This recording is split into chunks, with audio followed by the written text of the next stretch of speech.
তো বন্ধুরা দেখো চলে এসেছি সেই ছাঙ্গু লেকে, যেখানে কিনা চামড়ি গাই দেখতে পাবো, চামড়ি গায়ের উপরে উঠতে পারবো। এটা বর আমাকে বলে বলে নিয়ে এসেছে। তো চলো দেখি। জীবনের চামড়ি গাই আমি দেখিনি, যেটা সত্যি কথা। এই লাইফে ফার্স্ট টাইম আমি চামড়ি গাই দেখছি। কেমন দেখতে, মানে দেখে তো পুরো আর কি বলবো, ওই আমাদের এদিকে যেমন হয় ষাঁড় গরুগুলো যে বড় বড় হাইটের, সেই রকম টাইপের। শুধু আমাদের ষাঁড় গরুগুলোর গায়ে এত বড় বড় লোম থাকে না, আর এগুলোর গায়ে অনেক বড় বড় লোম আছে। মানে এগুলোকে লোম বলে, চুল বলা যায়। হ্যাঁ, লোম আর কি করে বলা যাবে। যাই হোক, কেশর কেশর টাইপের একটা, মানে ভীষণ বড় বড় হাইটের। আর গায়ের থেকে সুন্দর একদম গন্ধ, যত দামি দামি পারফিউম আছে সেই রকম। যাই হোক, সেটা অ্যাভয়েড করো।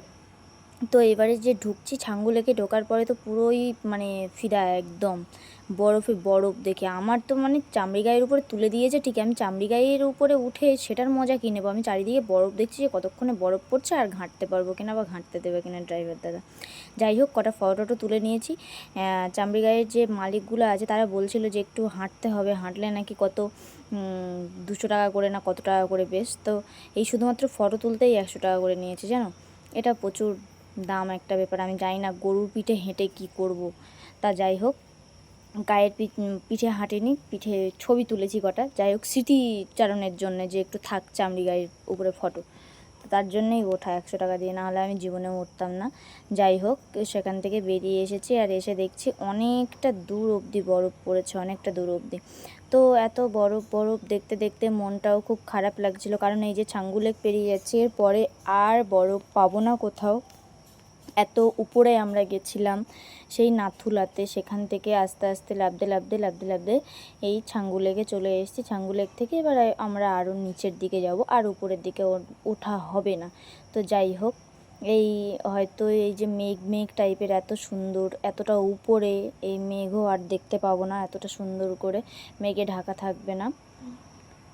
মিস করব, যতটাই দিন যাচ্ছে ততই যেন মনে হচ্ছে যে এই জায়গাগুলোর থেকে চলে যেতে হবে। তো দেখো, রাস্তাটা দেখেই বুঝতে পারছো যে কতটা উপরে ছিলাম। এবার উপর থেকে আস্তে আস্তে নিচে নামবো। মানে এই কটা দিন শুধু আমাদের টার্গেট ছিল উপরে উঠবো, উপরে উঠবো নাথুলা অবধি, মানে উপরেই উঠতে থাকবো। এইবারে শুধু নিচে নেমে যাবো আস্তে আস্তে আস্তে আস্তে নিজেদের গন্তব্যস্থলে, বাড়ির দিকেও ফেরার একটা দিন চলে এসেছে আস্তে আস্তে। দেখতে দেখতে আমাদের 4-5 দিন ঘোরাও হয়ে গেছে অনেকগুলো জায়গা। তো যাই হোক, অনেক সুন্দর কিছু দেখলাম। আমার এই ঘুরতে আসা সিকিম নাথুলা, এখানে শুধুমাত্র বরফ দেখতে পাবো। বরফ আমি তো প্রচুর ভালোবাসি, সারাক্ষণ ফ্রিজ নিয়েই পড়ে থাকি বললে চলে।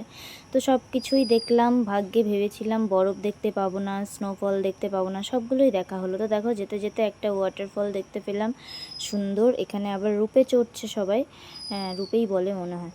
যাই হোক, ভুল হলে তোমরা কমেন্ট করে জানিও। আর জলটা দেখো, জাস্ট পুরো একদম কাচের মতো পরিষ্কার, একদম স্বচ্ছ ঝর্ণার জল। এই জলটা যদি তুমি পার ডে খেয়েও থাকো না, তাও তোমার পেটে এক ফোঁটা মানে কিছু হবে না, ব্যথা থেকে শুরু করে। তো দেখো, এখানে সবাই রূপে চড়ছে। আর এটা তো আমি চড়বো না, জাস্ট দাঁড়িয়ে দাঁড়িয়ে এখানে দেখছিলাম যে ব্যাপারটা ঠিক কেমন। একবার করে যাচ্ছে, একবার করে আসছে, এতেই নাকি 500 না 600 টাকা করে। যাই হোক, এইখান থেকে ওই মাথা অবধি আমার চড়ার দরকার নেই। ওর থেকে ভেবেছি গাছে একটা টায়ার দিয়ে ঝুলিয়ে নিয়ে ঘুরে নেবো। এ আর কি মারলাম। এমনি ভয় লাগছিলো এইখানটাতে, এই যে যদি বাই চান্স কেটে ফেটে যায়, কিন্তু এই বাচ্চাটার বুকেও অনেক সাহস আছে। যাই হোক, ও চড়ে ফড়ে নিয়েছে।